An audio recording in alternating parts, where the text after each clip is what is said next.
Assalamualaikum warahmatullahi wabarakatuh.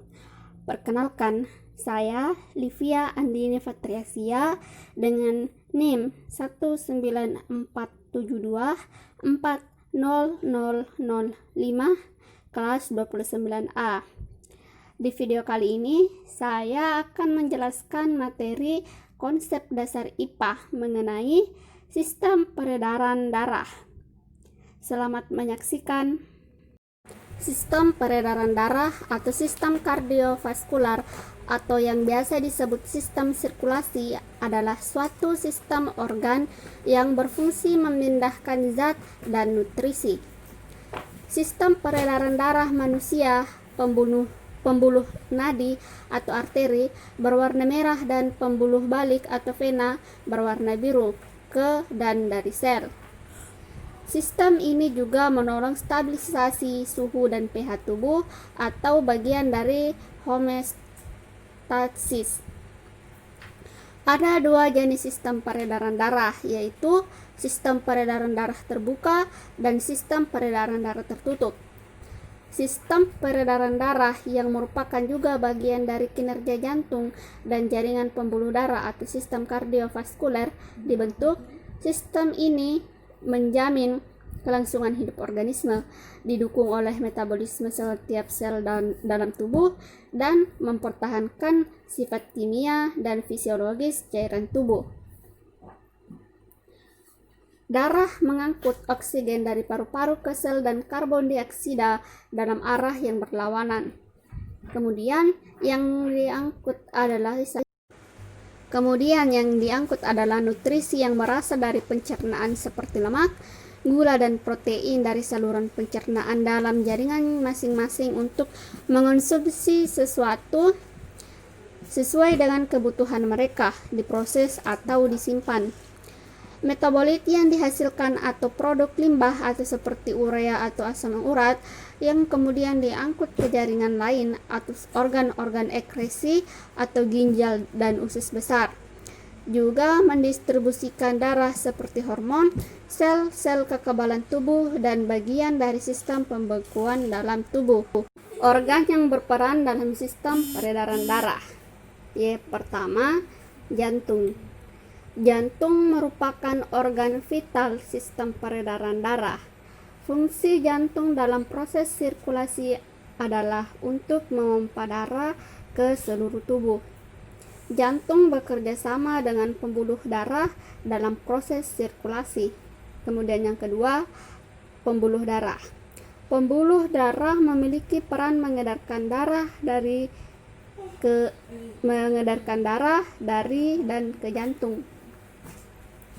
Darah juga merupakan komponen inti dalam proses ini.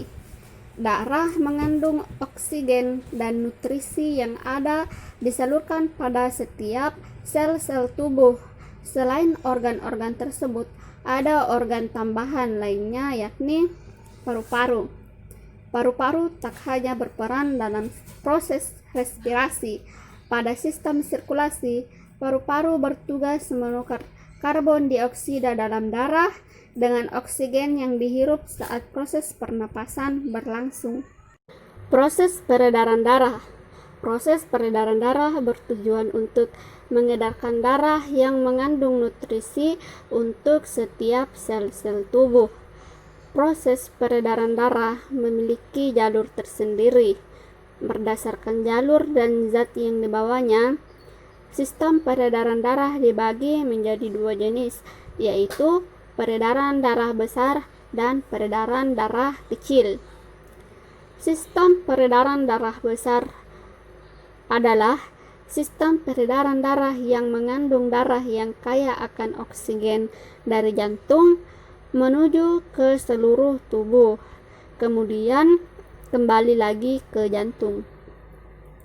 Tahapan pada proses ini dimulai pada saat darah dipompa oleh jantung bagian kiri atau ventrikel kiri, akan masuk ke aorta dan arteri, selanjutnya ke kapiler di seluruh tubuh.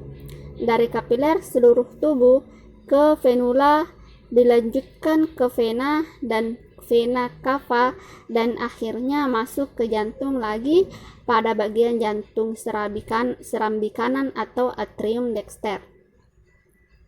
Kemudian sistem peredaran darah kecil. Sistem peredaran darah kecil adalah sistem peredaran darah dari jantung ke paru-paru, kembali lagi ke jantung dengan membawa darah yang mengandung karbon dioksida. Proses peredarannya dimulai saat darah dipompa pada bagian jantung bilik kanan atau ventricle dexter, kemudian melalui arteri pulmonalis menuju ke paru-paru. Pada paru-paru bagian alveolus terjadi pertukaran oksigen dan karbon dioksida. Dari paru-paru, darah kembali menuju ke vena pulmonalis dan menuju ke jantung bagian serambi kiri. Jantung adalah organ yang memiliki 4 ruangan, atrium kiri dan kanan, serta ventrikel kiri dan kanan. Darah yang ada di ventrikel kiri atau mengandung oksigen dari paru-paru akan dipompa ke seluruh tubuh dan kembali ke atrium kanan, lalu ke ventrikel kanan. Darah dari ventrikel kanan atau yang mengandung karbon dioksida hasil metabolisme akan dibawa ke paru-paru melalui arteri pulmonalis agar bisa terjadi pertukaran karbon dioksida dengan oksigen. Dari paru-paru, darah yang sudah mengandung oksigen akan dibawa ke atrium kiri melalui vena pulmonalis. Sirkulasi yang melibatkan ventrikel kanan, arteria pulmonalis, paru-paru, atrium kiri disebut sirkulasi paru-paru. Organ penyusun sistem peredaran darah dalam tubuh manusia. Yang pertama adalah darah. Darah adalah bagian terpenting dalam sistem peredaran darah. Darah mengangkut gas, nutrien, hormon, sampah metabolisme, dan senyawa lainnya seperti obat ke seluruh tubuh. Darah sendiri tersusun oleh plasma darah. Plasma darah berfungsi dalam mengantarkan nutrisi, gas atau CO2 dalam bentuk asam karbonat dan perantara sistem imun atau berupa antibodi. Kemudian sel darah. Sel darah dibagi lagi ke dalam beberapa kelompok, yaitu sel darah merah dan sel darah putih. Kemudian pembuluh arteri. Pembuluh arteri adalah pembuluh darah yang keluar dari jantung. Bagian yang terbesar bernama aorta dan yang terkecil adalah arterioil. Kemudian pembuluh vena. Vena adalah pembuluh darah yang menuju jantung. Bagian terbesar dan vena cava dan vena berna, yang terkecil adalah venula. Kemudian pembuluh kapiler. Kapiler merupakan pembuluh darah yang menyambungkan arteriol dengan venula. Kapiler berperan dalam pertukaran gas dan nutrien antara jaringan tubuh dengan darah dan antara alveolus dengan darah. Kemudian yang terakhir, jantung. Fungsi dari jantung adalah sebagai pemompa darah. Letaknya ada di dalam rongga dada sebelah kiri dan dibalut selaput bernama perikardium. Jantung memiliki 4 ruang, yaitu bilik kanan, bilik kiri, serambi kanan, dan serambi kiri. Mekanisme peredaran darah. Mekanisme peredaran darah dengan konsentrasi oksigen tinggi dipompa oleh bilik kiri di jantung ke seluruh tubuh melalui aorta. Dari aorta, darah akan melewati arteri dan bercabang lagi menjadi arteriol. Arteriol akan bercabang menjadi kapiler. Di dalam pembuluh kapiler, inilah darah akan mengalami pertukaran gas, nutrien, hormon, dan senyawa metabolit lainnya dengan jaringan tubuh. Darah yang melewati kapiler tubuh akan menyambung lagi menjadi pembuluh venula yang berisikan darah dengan konsentrasi karbon dioksida tinggi. Venula menyambung menjadi vena, dan vena terbesar adalah vena cava. Darah di vena cava akan diterima oleh serambi kanan dan kemudian dipompa oleh bilik kanan ke paru-paru melalui arteri pulmonalis. Di paru-paru, darah akan mengalami difusi gas dengan alveolus. Setelah melewati paru-paru, darah akan memiliki konsentrasi oksigen yang tinggi.